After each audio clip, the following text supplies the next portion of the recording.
Bonjour tout le monde, il me fait plaisir d'être... Est-ce que ça va mieux là?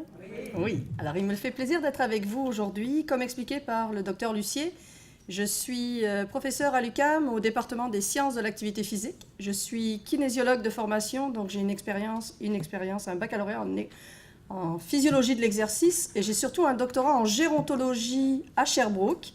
Et donc les deux sont combinés, ça fait donc plus de 15 ans que mon intérêt n'est que pour le vieillissement, avec d'abord une petite approche sur la ménopause qui m'a amené à long terme sur la suite, c'est-à-dire les personnes plus âgées. Donc aujourd'hui, j'espère qu'en sortant de cette salle, votre solution, ça va être de bouger et de vous dire à tous vos amis qu'il faut marcher pour rester en santé, car le leitmotiv de notre laboratoire, c'est de donner de la vie aux années et pas des années à la vie. Donc j'espère que ça va vous dire et vous montrer à quel point l'activité physique est la clé dans tout ça. Donc, un premier rappel, puisque je l'imagine, vous le savez amplement, il y a de plus en plus de personnes âgées au sein de nos populations. On était autour de 7,9% en 71 et on est dans nos perspectives autour de 25%. Donc jusque-là, c'est-à-dire qu'on va avoir plus d'un quart de notre population canadienne qui va être âgée de 65 ans et plus. Jusque-là, ce n'est pas tant ça le problème, c'est qu'actuellement, lorsque l'on regarde les chiffres de Santé Canada sur les coûts de santé, alors que vous ne représentez moins que 15% de la population, les coûts de santé reliés aux 65 ans et plus sont actuellement de 45%. Donc il faut trouver des solutions pour que ce chiffre diminue, voire n'augmente pas en tout cas, malgré le fait qu'on va presque doubler la proportion de personnes de 65 ans et plus d'ici quelques années. Lorsque l'on regarde ce chiffre, d'où vient-il? Voici un portrait très très rapide de qui nous sommes quand nous avons 60 ans et plus. 70% d'entre vous au Canada sont dits autonomes, c'est-à-dire vivant chez eux, dans la communauté ou dans des résidences pour aînés. 5% sont dans un vieillissement réussi, aucune pathologie, aucun problème de vision, de problème articulaire, de vieillissement qui est marqué. Et finalement, nous avons autour de 25%, et ce chiffre, dans les perspectives, vont être encore plus grands dans les années, c'est ce qui nous intéresse. Il va y avoir 25% de personnes dites fragiles, c'est-à-dire qui vont avoir de plus grandes difficultés à faire leurs activités de la vie quotidienne, prendre les courses, faire une marche, aller jusqu'à chez le pharmacien, aller faire ses courses, laver son linge, etc.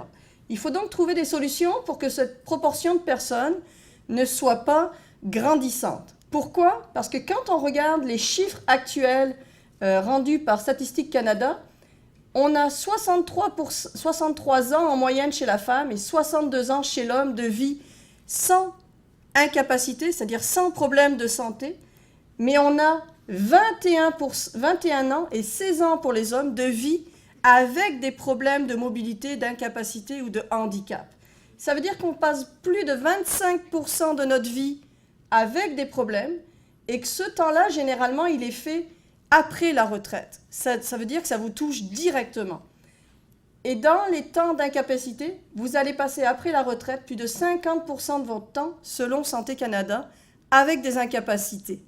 Donc, c'est à nous de trouver des solutions pour vous, pour que ce temps-là devienne zéro, si on est utopique, mais en tout cas se réduise et vous permette d'avoir un beau vieillissement.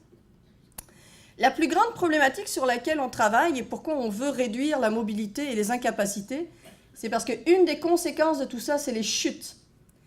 42% des cas des chutes ne se font que lorsque l'on marche, de façon générique, à tous les jours.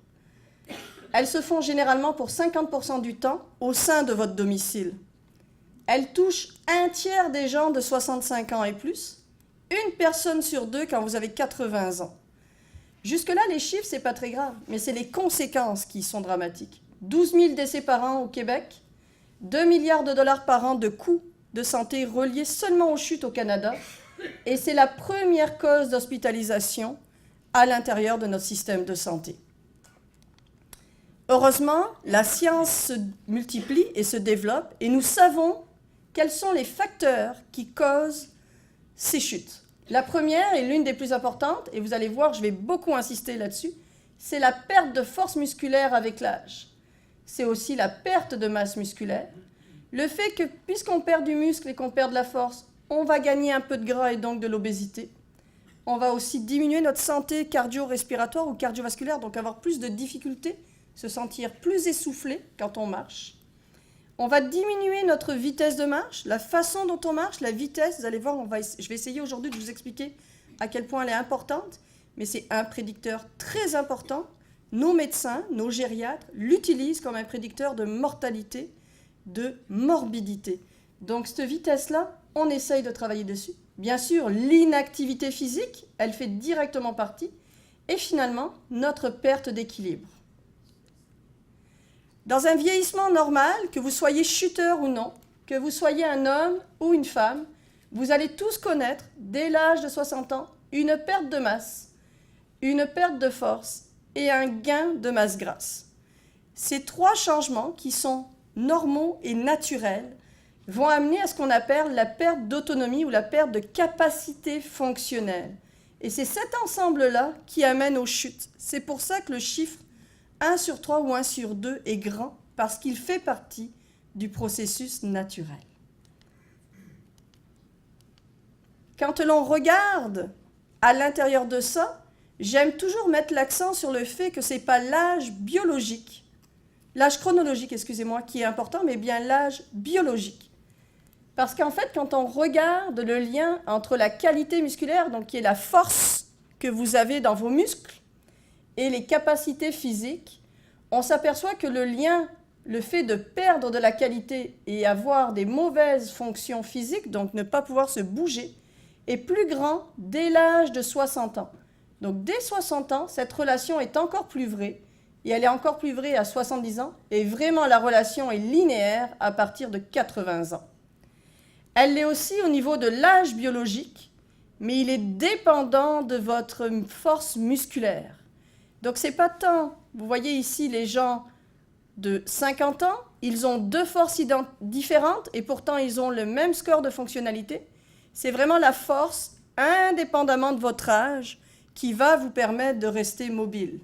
Donc c'est vraiment cet aspect-là que l'on étudie et que l'on vise via nos activités physiques. Alors je vous ai dit précédemment, la vitesse de marche, c'est quelque chose que les gériatres utilisent. Pourquoi ? Parce qu'il y a beaucoup d'études, dont la dernière qui a été publiée en 2017, qui montre que le risque de survenue de la dépendance d'ici les 3 années qui suivent est relative à votre vitesse de marche.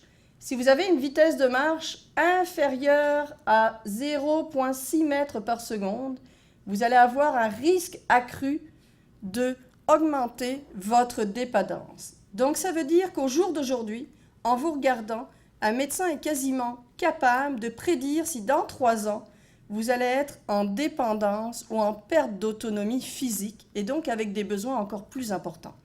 Donc nous, comme on est des kinésiologues, on ne travaille pas post-perte de mobilité, mais bien avant. Qu'est-ce qu'on peut faire avant pour vous éviter d'aller dans le système de soins, pour vous éviter d'aller en CHSLD et dans les hôpitaux? Alors les interventions pour ça, il y a la médication. Actuellement, malheureusement, il n'y a aucune pilule qui n'existe. Et surtout, avec le nombre de polymédications qu'il y a chez les gens de 60 ans et plus, on ne saurait pas les effets secondaires de rajouter une autre pilule. Deuxième point, la polymédication amène actuellement, et c'est connu, beaucoup d'effets secondaires. Alors aujourd'hui, nous, on travaille sur muscler votre cerveau, vos muscles, votre corps, pour vous garder justement et prévenir ce système qui est lié au vieillissement naturel, c'est-à-dire la perte de masse, de force, qui amène à la dépendance physique. Comme je vous ai dit, votre dépendance physique, elle a 3 gradients. Vous êtes en vieillissement réussi, vous êtes en vieillissement autonome ou vous êtes fragile. Ici, c'est un indice de fragilité. Ici, c'est votre âge et ici, c'est vos niveaux d'activité physique. Vous êtes sédentaire, moyennement actif, modérément actif, très actif. Et ce que l'on remarque, c'est que le niveau d'activité physique, à partir de 65 ans, va déterminer votre risque de devenir fragile. Donc, dans les 25% de la population. Ce que l'on sait surtout, parce qu'on va faire une grande différence, c'est que le temps sédentaire a aussi son influence. Être actif, c'est faire, en moyenne, 3 heures d'activité physique par semaine. Être sédentaire, ce n'est pas être inactif. c'est passer plus de 6 heures, 7 heures par jour en position assise. C'est ça la sédentarité, ce n'est pas être inactif. Donc vous pourriez être actif, vous le voyez ici, et être sédentaire en même temps, puisque ça ne vous oblige pas à ne pas être assis le reste de la journée. Comme, par exemple, nous, les professeurs d'université, on a beau être actifs, notre métier nous oblige, entre guillemets, à être un peu trop sédentaire. Donc, qu'est-ce qu'on regarde sur cette étude qui a été faite par un Canadien, Rockwood, très renommé? Il a montré, est-ce que le niveau d'activité des personnes, donc les personnes actives, les personnes inactives et les personnes fragiles, n'oubliez pas 25% de la population, est-ce que leur niveau de sédentarité, moins de 7 heures par jour, entre 7 et 10 heures ou supérieur à 10 heures, pouvait influencer sur la mortalité, donc votre risque de mourir à long terme? Ici, c'est à travers les mois, donc vous voyez, au bout de 120 mois. Ce qu'on remarque, c'est que quelqu'un qui est actif, indépendamment de son niveau de sédentarité, son taux de survie ne va pas être différent. Donc l'activité préserve de la sédentarité, ce qui est déjà un bon point. Pour les gens inactifs, on voit que le déclin, il commence à être plus important pour les gens qui sont plus sédentaires. Mais regardez ici pour les personnes fragiles. Le taux de risque de mortalité est 70 fois plus élevé chez les gens qui sont sédentaires, supérieurs à 10 heures par jour et fragiles, contre à peu près 25% plus de risque pour ceux qui sont fragiles et légèrement sédentaires. Donc ça montre bien que votre état physique, plus votre habitude de vie en termes d'activité physique et de sédentarité, sont des facteurs qu'il faut combattre pour vous garder en santé et vous donner des vies à vos années. Je vous remontre une autre acétate qui vous explique exactement le même principe. Ici, c'est votre statut en termes d'activité physique, et ici, c'est qu'est-ce que je deviens. Et ce que l'on remarque, c'est que le fait de devenir actif alors qu'on était inactif, ou le fait, par exemple ici, d'être faiblement actif et de devenir très actif, ou le fait d'être très actif et de rester très actif, va considérablement diminuer votre risque de mortalité de 20 à 40%. Ça veut dire qu'il n'est jamais trop tard pour commencer. Ce n'est pas parce que vous étiez inactif qu'il ne faut pas commencer, vous allez gagner 20% par rapport à quelqu'un qui reste inactif. Et si vous étiez faiblement actif, vous allez encore gagner 20% de vie si vous devenez actif. Et finalement, si vous avez toujours été actif et que vous le restez, vous allez avoir 40% plus de chances de vivre longtemps et en bonne santé que ceux qui sont inactifs et qui le restent. Donc ça montre à quel point cette activité physique-là peut être une pilule assez agréable à avaler au quotidien quand on a 60 ans et plus. Maintenant, quels sont ces prédicteurs? Est-ce qu'il y a des recettes miracles? C'est bien beau de dire, faites de l'activité physique, mais qu'est-ce qu'on fait si vous sortez de cette salle? Ce que l'on a remarqué, en fait, c'est que la qualité musculaire, donc votre force musculaire, hein, je vous ai dit, elle est importante, elle est reliée aux chutes. Plus on est actif, et plus elle va être préservée. Regardez, ce sont des gens, ça fait 480 mois, donc ça fait longtemps qu'ils sont actifs, mais leur niveau d'activité de force ne diminue pas ou presque pas, et ce, qu'ils aient 50 ans, donc aucun problème d'âge, ou 80 ans, le pourcentage est différent. Par contre, si vous êtes inactif, à 50 ans, vous n'avez pas ou peu d'effet, mais regardez à 80 ans, l'état de la force, elle est quasiment faible, voire nulle. Donc ça montre bien que garder cette habitude dans votre vie à tous les jours, même s'il n'est jamais trop tard, est essentiel pour vous garder mobile. Alors on vient de dire, être actif, c'est important pour garder la vitesse de marche, mais quels sont les paramètres que je dois garder quand je m'entraîne pour être en forme? Alors je vous ai dit qu'il y avait des prédicteurs sur la chute qui étaient la force, qui était la masse, qui était la masse grasse ou l'obésité que l'on mesure avec l'indice de masse corporelle. Et en fait, le seul prédicteur qui est vraiment important dans la relation être actif et garder une bonne vitesse de marche, c'est la force musculaire.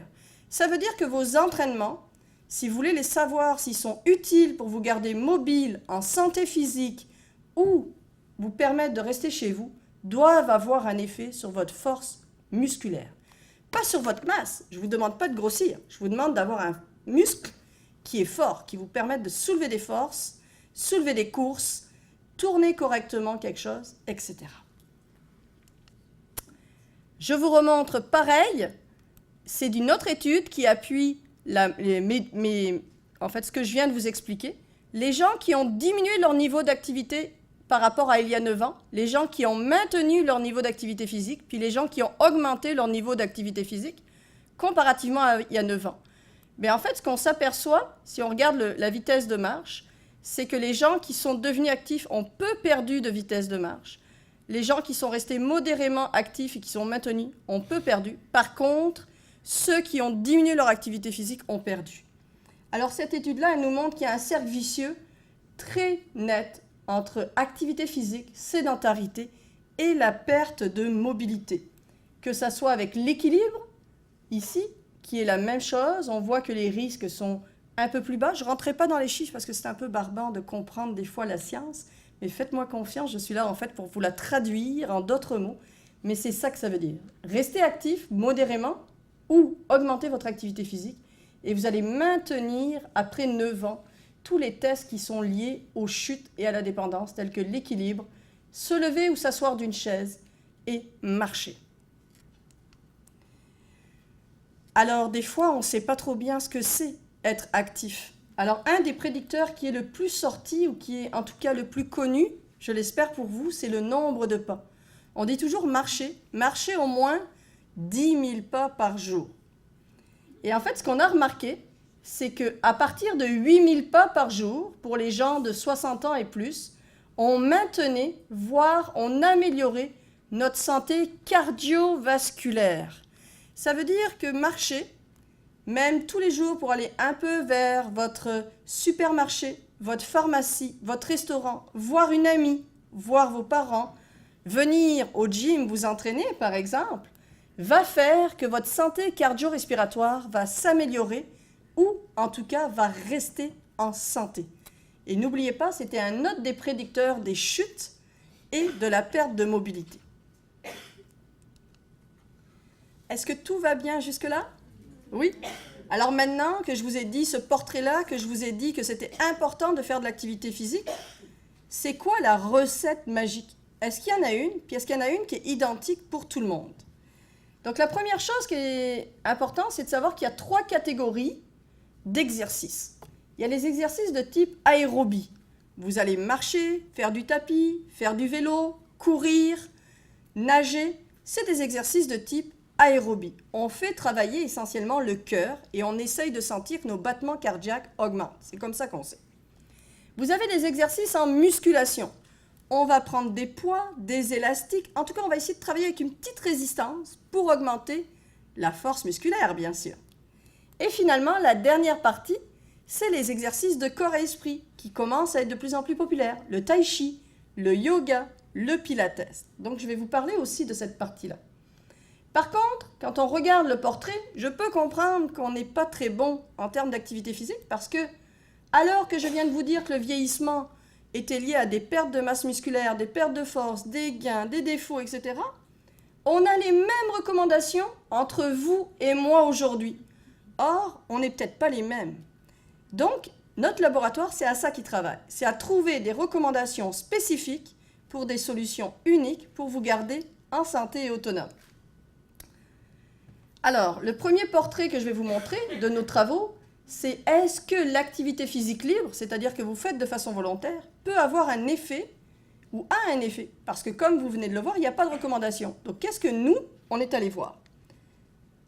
Donc, au niveau de l'exercice physique en musculation, si vous le savez un petit peu, je ne sais pas, ça améliore légèrement la santé cardio-respiratoire. Ce n'est pas grâce à ça qu'on le fait de façon générale. Par contre, ça améliore beaucoup la force et beaucoup les capacités fonctionnelles, c'est-à-dire l'équilibre, la vitesse de marche, se lever d'une chaise. Et d'ailleurs, notre étude a montré que chez des gens qui allaient volontairement dans les YMCA du Québec à Montréal et qui faisaient des exercices en résistance, indépendamment de leur âge, leur force musculaire s'améliorait dans le temps. Ça veut dire que pratiquer des exercices en résistance, c'est bon, même si vous le faites sans aucun guideline spécifique, des recommandations spécifiques, excusez mon anglicisme, vous allez quand même préserver votre force. N'oubliez pas, la force, la force, la force. Alors, après cet exercice en musculation, vous avez la deuxième catégorie dont je vous ai parlé. Excusez-moi. Les exercices aérobie. Alors, les exercices aérobie, je vous ai dit, la façon de savoir, c'est que votre cœur bat de plus en plus vite. Donc, il est très bon pour la santé cardio-respiratoire. Il n'a peu ou pas d'effet, en tout cas pour le muscle. Il a légèrement des effets sur la force et beaucoup, un petit peu d'effets, en tout cas, sur la vitesse de marche, l'équilibre ou la mobilité. Ça, c'est ce qui était connu. Par contre, dans notre étude, ce que l'on a montré, parce que les gens, généralement, n'aiment pas trop faire de musculation, surtout les dames, quand on leur demande les barrières, on s'est aperçu, et ça c'est une bonne nouvelle, c'est qu'à partir de 65 ans, donc après cette barre ici, on a une relation positive entre le fait de faire des exercices aérobies et le fait d'améliorer sa force musculaire. Donc il semblerait que quand on regarde la littérature de façon générale, on nous dit « oui, ça marche légèrement ». Mais en fait, chez des gens volontairement actifs qui en font de façon naturelle, dès 65 ans, l'activité de type aérobie peut être une bonne activité pour maintenir sa force musculaire. Donc vous n'êtes pas obligés, mesdames et messieurs, de soulever des poids pour rester avec de la force. Ça, c'est la bonne nouvelle. Et ça a été la nouveauté de notre étude qui a été l'une des premières à montrer ça. D'ailleurs, lorsque l'on regarde la dernière méta-analyse qui est sortie dernièrement, c'est-à-dire qu'elle regroupe toutes les études qui ont été faites sur l'exercice, elle le montre. Que ce soit des exercices multiples, c'est-à-dire qu'on rajoute de l'aérobie et par exemple de la résistance, que ce soit des exercices en musculation ou que ce soit des exercices de corps et esprit. Les 3 exercices, quand c'est des interventions en laboratoire, vont avoir un effet significatif et positif sur la préservation de la vitesse de marche. Donc, activez-vous, indépendamment du type d'activité physique, ça marche, ça va vous permettre de vous maintenir. Ça, par contre, c'est chez monsieur et madame tout le monde quand on regarde un portrait global. On est sur 1000, 2000, 3000 personnes. Néanmoins, si vous tournez la tête avec votre voisin ou votre voisine, vous ne vous ressemblez pas. Et donc, nous, dans notre laboratoire, c'est est-ce qu'il faut la même recette pour tout le monde et est-ce que c'est la même réponse? Pourquoi moi, quand je fais de l'aérobie versus ma voisine, je ne perds pas de gras, mais elle en perd? Pourquoi moi, quand je fais de l'exercice en musculation ou en tai chi, je ne gagne pas de muscle ou de force, mais elle est plus en forme? C'est à ça dont on va parler maintenant. Donc en fait, ce que l'on sait et ce qui est en fait au niveau de la littérature bien connu, c'est que malgré que l'activité physique soit connue pour maintenir les capacités fonctionnelles, 70% des hommes de 60 ans et plus, des femmes, excusez-moi, et 60% des hommes de 60 ans et plus sont inactifs au Québec. Ça veut dire que dans la salle ici, il y a 3 femmes sur 10 et 4 hommes sur 10. Ben aujourd'hui, j'ai peut-être triché parce que j'ai certains de mes participants qui sont là, mais disons que normalement, 4 hommes sur 10 et seulement 3 femmes sur 10 répondent à la question, au critère, faire 3 heures au minimum d'activité par semaine. Et les causes, alors qu'ils ont 60 ans et plus, c'est le manque de temps et c'est la peur de chuter. Donc, on travaille à trouver des solutions à cet effet. Donc, je vais maintenant vous montrer ce que l'on fait au sein de notre laboratoire et plus dans la vraie vie pour avoir les recettes miracles. Donc, la première chose qu'on a faite, c'est qu'on a comparé, on est chez des hommes, ils sont obèses légèrement, et on a comparé un exercice aérobie, c'est-à-dire qu'ils ont marché sur un tapis en continu pendant 1 heure. C'est un exercice qui est essentiellement connu pour faire perdre du gras, par exemple, puisque vous vous rappelez-vous, on gagne de l'obésité, donc il faut perdre du gras pour avoir moins de crise cardiaque. Et on les a comparés avec l'exercice en musculation, qui lui, normalement, est connu pour la masse et pour la force musculaire. Quels sont nos résultats?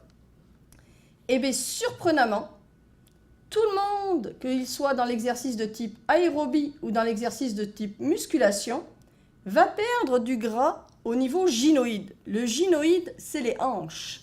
Tout le monde va perdre son gras là, indépendamment du type d'exercice. Mais encore plus surprenamment, au niveau de l'abdomen, donc de la taille, là où il y a le gras le plus mauvais pour les santé cardio-respiratoires, c'est là où c'est lié aux crises cardiaques, par exemple, et aux problèmes de cholestérol, et aux problèmes de diabète. eh bien, c'est l'exercice en musculation qui est plus efficace chez des hommes. Pourtant, je viens de vous dire que c'était connu que c'était l'inverse. Ça vous montre que la recette, quand on a 65 ans et plus, elle ne peut pas être vraie avec les généralités qu'on connaît chez les gens de 19-65 ans. C'est à ça que servent nos travaux et ça montre aussi que la masse grasse totale, donc à travers tout le corps, elle ne diminue que chez les gens qui ont fait de l'exercice en puissance. Lorsque l'on regarde la masse maigre, eh bien, comme il était attendu par la littérature, seul le groupe avec l'exercice en musculation a perdu de la masse maigre et cette perte est vraiment très importante. Elle est beaucoup plus importante que ceux qui étaient dans un exercice de type aérobie. Donc pour ça, on a bien confirmé la littérature, seul l'exercice en musculation a un effet sur notre muscle. Qu'en est-il de la force? Si ça s'en vient, voilà. Pareil, c'est le groupe qui était en musculation qui a gagné de la force. Aucun effet sur le groupe aérobie.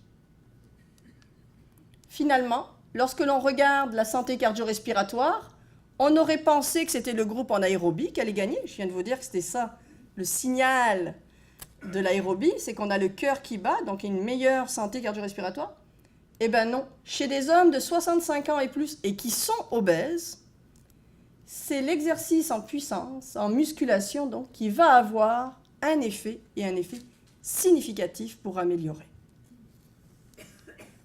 Finalement, lorsque l'on regarde les tests de mobilité, monter des escaliers, le nombre sur 20 secondes, se lever d'une chaise 10 fois le plus rapidement possible, ou finalement marcher, quelle est notre vitesse de marche, seul le groupe avec l'exercice en musculation va s'améliorer après une intervention. Donc, messieurs, si vous avez une légère obésité, 65 ans et plus, il semble que l'exercice en puissance, donc en musculation, va être le plus efficace pour vous. Et c'est exactement le premier message clé que je voudrais vous dire. Il faut penser à ce que l'exercice en musculation va être plus efficace pour vous, messieurs. Alors, on vient de dire les types, mais rappelez-vous, je viens de vous dire qu'une des barrières pour faire de l'activité physique, c'est le manque de temps. Alors, on ne lâche pas les exercices aérobies. Il y en a des continus, je viens de vous le montrer, mais il y a un nouveau petit dernier qui est arrivé il n'y a pas si longtemps que ça, qui s'appelle l'exercice à haute intensité et par intervalle. Quelle est sa différence? C'est que lui, il prend la moitié du temps que lui à faire. Ici, vous en avez pour 1 heure à une vitesse modérée. Ici, vous en avez pour 30 minutes. On a inclus des hommes et des femmes, donc ça veut dire que tout le monde dans l'audience est concerné.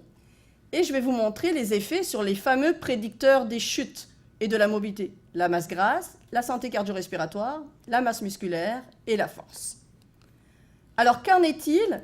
Ce que l'on s'aperçoit, que vous soyez en exercice continu ou en exercice de type haute intensité, les deux groupes, que vous soyez femme ou homme, allaient perdre du gras au niveau des hanches et allaient perdre du gras total.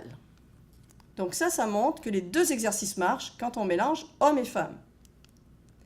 Par contre, ce que l'on s'aperçoit, c'est que le groupe qui a, je vais essayer de vous aider ici, qui est en haute intensité, ici en fait c'est les données des gens, à chaque fois que vous voyez les ronds-points, c'est les données des gens au début de l'intervention, puis ici c'est les données des gens dans le groupe par exemple HIIT, donc haute intensité, post-intervention. Et là c'est pareil, mais pour ceux qui sont en continu. Donc à chaque fois je vous montre les vraies valeurs. D'accord?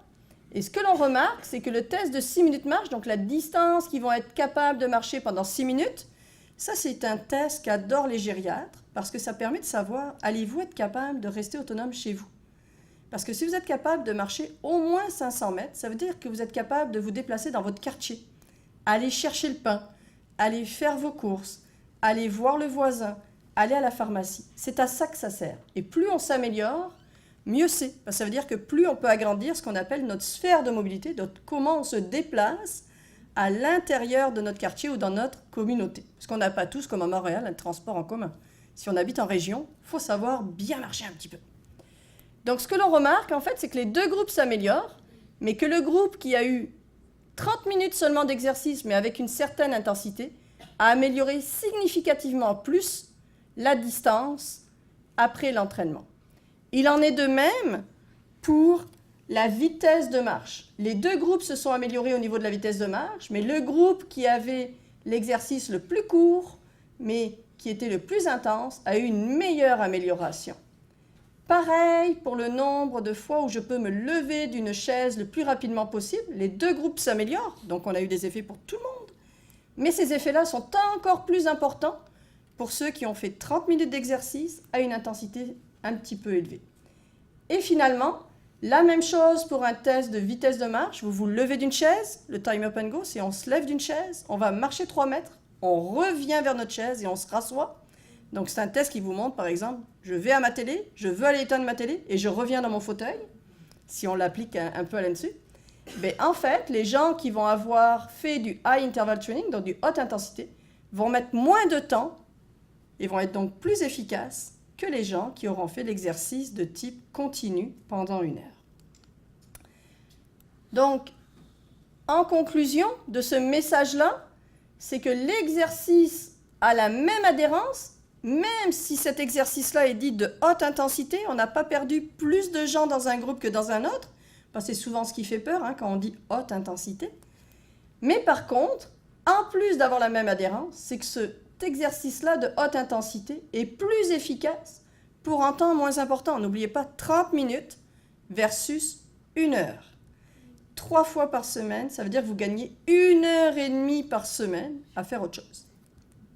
C'est toujours intéressant. Alors la vie serait simple. Je viens de vous dire qu'on avait mélangé des hommes et des femmes. Mais pareil, si vous regardez vos voisins, quand on regarde le high interval training, on a voulu savoir, donc ce fameux exercice qui dure moins longtemps, est-ce que les hommes qui ont moins de gras que les femmes naturellement, puisque nous, notre gras nous sert, quand on est jeune, à avoir des bébés, c'est à ça qu'il nous sert, c'est pour ça qu'on en a plus. Est-ce que les hommes et les femmes répondent de la même façon? Parce que je vous ai dit, est-ce la même recette pour tout le monde? Donc c'est ça qu'on va essayer de savoir. Est-ce que, quand je dis que le high interval training, l'exercice à intensité, c'est bon pour tous, est-ce que c'est vraiment bon indépendamment des facteurs pour vous, mesdames, ou pour vous, messieurs? Alors, ce que l'on remarque, c'est qu'au niveau de la santé cardio-respiratoire, donc le VO2 pic qu'on appelle, nous, en sciences, mais santé cardio-respiratoire, les deux groupes, que ce soit des hommes ou des femmes, s'améliorent significativement. Donc, pour la santé cardio-respiratoire, il n'y a pas de différence. Autant les hommes que les femmes vont avoir des bénéfices à ce niveau-là. Et ça, c'est important, parce que la santé cardio-respiratoire vous permet de marcher plus longtemps, mais surtout, elle diminue vos risques de maladies cardiovasculaires. Maintenant, au niveau de la vitesse de marche, rappelez-vous, c'est ce que les médecins utilisent pour savoir, pour se dire à peu près, est-il à risque d'avoir des problèmes de santé. Les deux, que vous soyez un homme ou une femme, vous allez significativement améliorer votre vitesse de marche après un entraînement de haute intensité et seulement après 30 minutes. Par contre, par les mécanismes par lesquels vous allez améliorer ces facteurs, donc la vitesse de marche et votre santé cardio-respiratoire, semblent différents que vous soyez un homme ou une femme. En effet, et assez surprenamment, parce que même pour nous qui sommes des physiologistes de l'exercice, nous ne pensions pas à cette théorie, mais bien l'inverse, c'est les hommes qui vont perdre plus de gras que les femmes suite à l'exercice, alors que je viens de vous dire que les hommes en avaient moins. C'est quand même très injuste. Ils en ont moins et en plus, c'est eux qui en perdent. Par contre, c'est injuste pour eux, mais la masse, ils en perdent aussi donc au niveau total ou au niveau des jambes. Par contre, ce qui est intéressant, c'est que je vous ai dit que le prédicteur des chutes, en dehors du gras, c'était la force. Puis que la force, elle était liée aux vitesses de marche, elle était liée à la mortalité. Eh bien, c'est seulement les femmes qui vont s'améliorer au niveau de la force de préhension ou de la force des jambes, alors qu'on en a moins normalement. Donc, on devrait partir avec un plus petit écart et peut-être monter moins haut. Donc, nous, ça a l'air que finalement, les façons de s'améliorer notre vitesse de marche, les hommes perdent du gras, puis nous, on va améliorer notre force. Pas notre poids, notre force. Donc, en conclusion, ce qu'on dit Ben, c'est que indépendamment pour un homme ou pour une femme, la vitesse de marche et la santé cardio-respiratoire va s'améliorer, mais elle va s'améliorer à travers des différences. Les forces pour les femmes, puis le gras pour les hommes. Or, si vous aviez été avec un professionnel qui n'est pas spécialiste en vieillissement, il vous aurait dit que c'était sûr que vous, mesdames, vous alliez perdre du gras là-dessus. Et là, il est en train de se tromper. Parce que, pour des raisons diverses, on est en train d'étudier les mécanismes, mais il y a des mécanismes cellulaires, on n'en rentre pas aujourd'hui là-dessus, qui font que les femmes répondent moins ou pas. Mais le bon message, c'est que le gras, à partir d'un certain âge, il nous sert aussi à nous protéger. Quand on va aller à l'hôpital, il faut des réserves, et c'est le gras qu'on peut aller manger, etc. Après un certain âge, bien sûr. Donc il n'est pas si méchant, mais il ne faut pas non plus en avoir trop.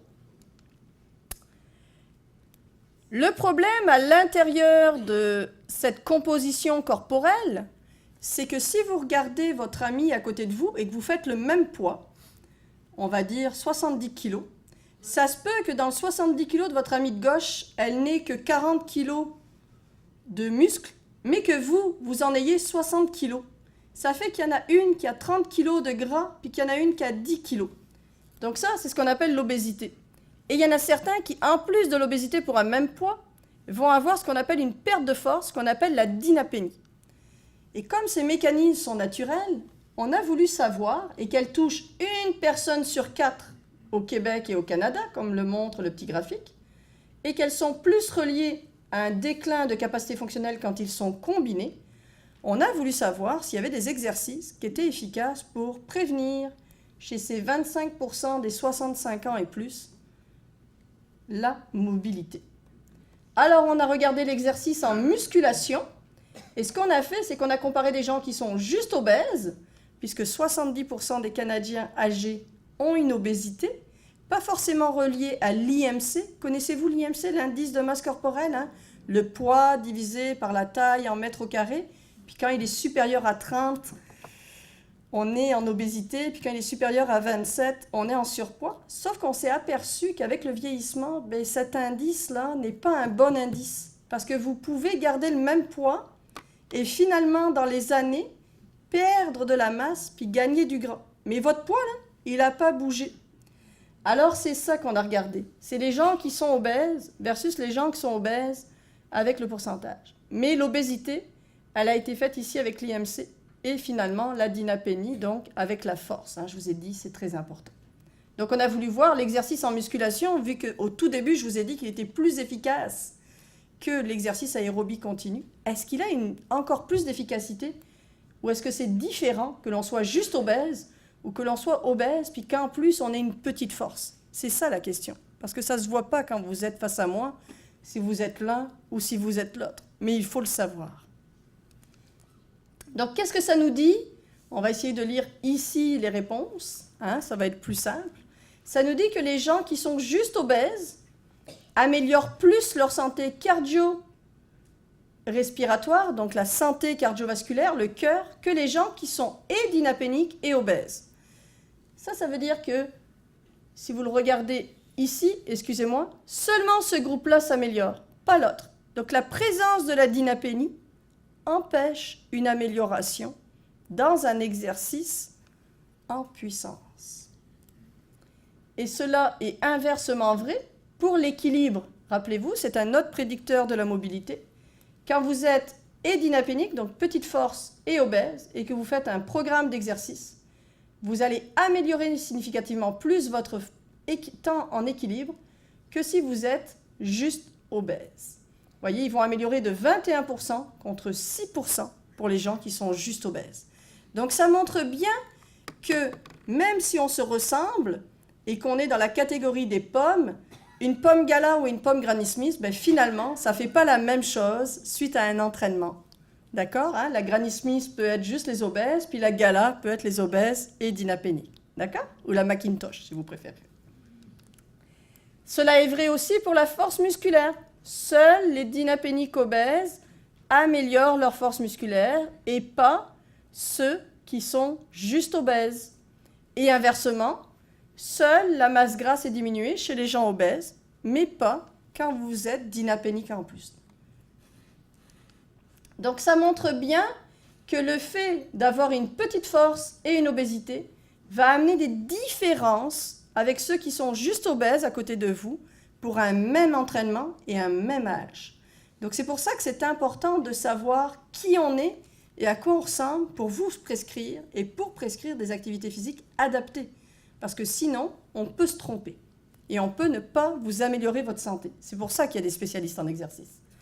Donc la réalité, c'est que les capacités fonctionnelles et la force sont améliorées seulement chez les dynapéniques obèses et que la santé cardio-respiratoire, donc la masse grasse et le cœur, seulement chez le groupe obèse. Donc dépendamment des objectifs, vous n'avez pas les mêmes effets sur votre santé, même si les deux groupes ont des bénéfices. Les deux ont profité de l'activité physique. C'est pour ça qu'on dit toujours que l'activité physique, c'est bénéfique.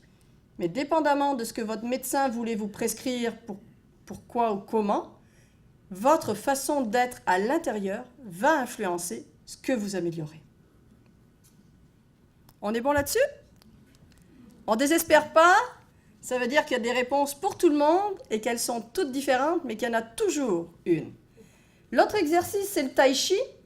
Pourquoi? Parce qu'une des raisons chez les femmes, ici je retourne chez les femmes, tout à l'heure je n'étais que chez les hommes, donc il faut bien qu'il y ait un balancement, on s'est intéressé au tai chi. Pourquoi? Parce que les raisons de ne pas faire d'activité physique chez les femmes, c'est ça muscle, c'est douloureux, et surtout ça augmente les bouffées de chaleur. Les bouffées de chaleur.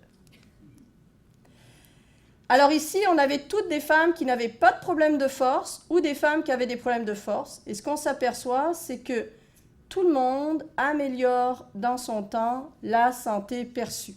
Donc, comment vous vous sentez de façon générale après votre intervention en activité physique, donc après votre programme d'activité physique. Indépendamment de votre statut, vous allez vous améliorer. Mais les gens qui étaient avec une petite force avant le programme, les femmes, se sont améliorés significativement plus leur santé perçue que le groupe qui n'avait pas de problème de santé. Donc c'est vraiment bénéfique pour tout le monde et encore plus pour ceux qui avaient un problème au départ. Au niveau de la force musculaire, rappelez-vous, c'est vraiment l'indice sur lequel vous allez avoir des problèmes de mobilité. Les femmes qui n'avaient pas de problème de force ne se sont pas améliorées. En même temps, elles n'en avaient pas, donc ce n'est pas grave, mais elles n'ont pas perdu. Et ça, c'est important. Par contre, les femmes qui étaient dynapéniques, donc avaient une perte de force, et vous voyez ici, c'était le critère clinique qu'utilisent les cliniciens pour dire si vous êtes dynapénique ou pas, elles se sont améliorées significativement, et plus de 25% d'entre elles sont même devenues non dynapéniques suite à l'intervention, et juste avec du tai chi 2 fois par semaine. Encore plus intéressant, 2 fois par semaine, 12 semaines, durant 12 semaines, elles ont toutes, indépendamment de leur statut, diminué leur pression systolique, diminué leur pression diastolique, donc bye-bye l'hypertension ou presque. Et surtout, elles ont amélioré leur test de mobilité. Se lever ou s'asseoir d'une chaise, plus 18%. Monter et descendre des escaliers, plus 13%. Et finalement, l'équilibre unipodal, donc à une jambe, plus 16%. Ça veut dire que le tai chi, c'est aussi efficace chez les femmes pour améliorer la mobilité. Et ce, même si ça paraît très doux, peu demandant, ça peut fonctionner si vous êtes une femme et que vous ne voulez pas faire des exercices en musculation ou des exercices trop demandants. Donc le tai chi, c'est bon pour la santé perçue, c'est bon pour la force, mais c'est surtout très très bon pour les capacités fonctionnelles, donc nos fameux prédicteurs de chute, et pour la pression artérielle, donc l'hypertension. En conclusion, pour cette population dite générale, si on a encore le temps, il faut avoir du plaisir quand vous faites de l'activité physique, il faut être motivé, faites ce que vous voulez, mais en sachant qui vous êtes, un homme ou une femme, une pomme ou une poire, et si votre fonction est remplie dans votre poire, avec une force, pas de force. Toutes les recettes sont bonnes, mais elles sont spécifiques à qui vous êtes et à ce que vous êtes. Une autre des réalités, je veux juste finir par ça parce que ça vous touche automatiquement. Quand on chute, on visite les urgences et on visite les urgences sans forcément être hospitalisé. Le constat ici, pourquoi j'insiste, c'est qu'en fait, après 6 mois, même si vous n'avez pas été hospitalisé, le déclin de votre mobilité va être 10 fois plus important si vous étiez fragile avant votre visite aux urgences et 3 fois plus important si vous étiez en santé. Donc, juste le fait d'aller aux urgences parce que vous avez chuté va faire que vous allez perdre de la force et donc de la mobilité. Malheureusement, suite à ces visites, 90% des aînés deviennent inactifs pour différentes raisons. La peur de rechuter, les limitations de santé, le fait qu'ils ne trouvent pas de service ou que c'est seulement en groupe et ils ne veulent plus parce qu'ils se sentent diminués, ou finalement que les horaires des fois de groupe, ce n'est pas compatible avec ce qu'on peut faire ou ce qu'on va faire. Et finalement, pour 50% d'entre eux, par manque de temps. Alors, dans notre équipe, on a travaillé avec une start-up, je m'excuse de l'anglicisme, mais j'en connais pas d'autres en français encore, qui s'appelle Gentronics. C'est une compagnie montréalaise. Elle a travaillé à créer une technologie qui permet que vous fassiez ça de chez vous, qui permet que nous, comme kinésiologues, même si vous êtes chez vous, on sait ce que vous faites et on sait si vous le faites bien, qui permet aussi de vous donner des feedbacks, donc des retours, des rétroactions en direct. Vous levez votre bras, vous le levez mal, il va vous dire baissez l'angle de votre bras, ralentissez, augmentez, diminuez, replacez votre dos. Donc c'est un peu les Wii et les Kinect ou les Xbox, mais avec en plus un message en direct et surtout l'avantage, c'est que c'est votre corps qui fait la manette. Ce n'est pas 2 manettes. Donc vous bougez vraiment tous vos muscles. Voici les avantages d'avoir travaillé avec eux pour essayer d'avoir un service à l'intérieur de ça. On a fait donc une implémentation, c'était à peu près le programme. Il y avait un peu d'aérobie parce qu'on veut travailler sur votre cœur. Puis on a fait des exercices, vous voyez, à l'intérieur de ça. Et surtout, on faisait des séances non supervisées, c'est-à-dire que les gens le faisaient tout seuls chez eux. Parce que l'objectif, c'est ça. C'est de vous laisser à long terme chez vous tout seul pour voir si ça marche. Parce qu'on ne pourra pas mettre de kinésiologue sur 25% de la population. Ça, malheureusement, on aimerait ça, mais ça ne sera pas une réalité. Ce qu'on a montré, et qui était donc une étude pilote faite avec cette compagnie montréalaise, c'est que malgré le fait que ça soit avec une technologie, parce que c'était notre crainte, 90% des gens ont trouvé ça facile à modérément facile de faire les exercices, et ça, même si le kinésiologue à distance était capable d'augmenter la difficulté, la vitesse des exécutions des mouvements, on est capable de changer tous les exercices sans venir chez vous. Juste parce qu'on voit que vos scores sont bons, que vous en avez fait beaucoup. Et grâce à ça, on est capable de moduler. Donc économiquement, ça peut être un modèle intéressant pour vous permettre de progresser. Et surtout, parce que ça, c'est aussi important quand on pense à une nouvelle façon de vous rendre actif, les gens ont eu beaucoup de plaisir. Ils ont aimé, beaucoup, a suffisamment aimé l'intervention, et ce, malgré que ça soit de l'activité physique. Mais finalement, le plus important, c'est est-ce que ça marche? Parce que c'est beau d'aimer ça ou de trouver ça facile, mais est-ce que ça fait quelque chose de faire ça devant ma télé et d'avoir des effets? Oui. Ce qu'on a montré, en fait, c'est que seul le groupe qui avait la technologie a amélioré sa vitesse de marche, le 0,8, juste pour vous le dire, parce que ça serait important que vous le sachiez avant de partir, c'est la limite clinique qui nous dit que vous n'êtes pas à risque de perte de mobilité. Au-dessus de 0,8 mètres par seconde comme vitesse de marche, les gériatres, les cliniciens aiment ça. Je peux même vous dire que l'idéal, c'est au-dessus de 1,2 mètres par seconde. Et autour de 0,6, vous commencez à avoir des problèmes d'autonomie. C'est à ce moment-là, souvent, juste pour vous dire, ceux qui sont en CHSLD se retrouvent autour de 0,4 mètres par seconde. Donc le gap n'est pas long. Mais nous, ce qu'on a fait, c'est qu'on a réussi à passer les gens autour de 1 mètre par seconde à la fin de l'intervention et que 3 mois après la fin de l'intervention, parce que souvent c'est aussi ça, qu'est-ce qui se passe une fois qu'on quitte? Est-ce que ça continue?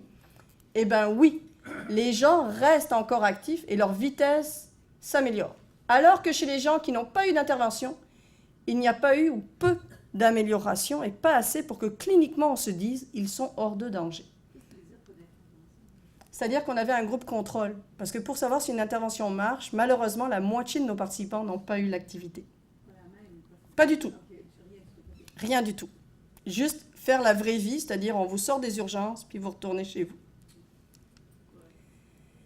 Alors, une fois qu'on a dit ça, on a voulu aller plus loin. On s'est dit, est-ce que ça marche, la technologie, par rapport à une intervention qu'on vient faire dans notre YMCA, donc les activités qui marchent? Et bien, ce qu'on s'est aperçu, c'est que la technologie était aussi efficace que les YMCA pour améliorer la vitesse de marche, le fait de se lever d'une chaise pour aller éteindre sa télévision et revenir, ou encore ce que l'on appelle le score de capacité fonctionnelle. Tant le groupe avec la technologie que le groupe avec la technologie s'est amélioré, avec le groupe YMCA s'est amélioré.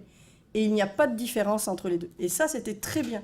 Parce que ça voulait dire que même si c'était à la maison, même si c'était via une technologie, c'était aussi efficace, quand on ne peut pas sortir de chez nous, de faire cette première empreinte. D'ailleurs, juste pour vous revenir là-dessus avant de conclure, les gens nous ont bien sûr dit que souvent, cette première étape leur a permis de ressortir de chez eux après. Vous savez, le cercle vicieux de « je ne veux pas sortir parce que j'ai peur de chuter », le fait d'avoir eu la technologie leur a permis ça. Donc, en conclusion, pour ces fameuses technologies qui vont de plus en plus rentrer dans notre monde, ça semble faisable, acceptable, sécuritaire, bénéfique.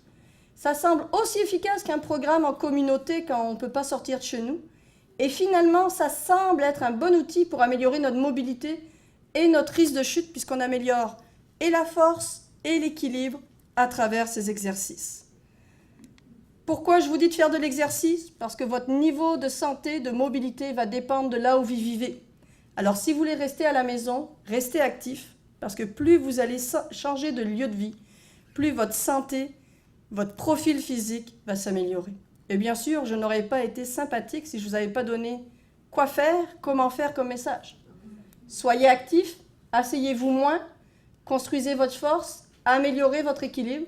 Et de temps en temps, vous avez ça qui est disponible sur Internet, ça vous dit quelle est la distance de marche, le temps de marche que ça me prend si je veux aller d'une station à l'autre. Alors de temps en temps, si vous prenez les transports en commun, n'hésitez pas à sortir une station avant. C'est généralement 10 minutes de marche que vous ajoutez. Et 10 minutes, plus 10 minutes, plus 10 minutes, à la fin, c'est des années de vie que vous augmentez. Alors, je ne suis pas devant vous sans raison. C'est parce que j'ai un groupe avec moi, rempli d'étudiants, qui accueillent des participants que j'ai la chance de voir ici de temps en temps, qui ne sont même plus des participants, qui sont nos amis de laboratoire et qui viennent encore volontairement. Et bien sûr, grâce aux agences de subvention. Et je vous remercie de votre attention.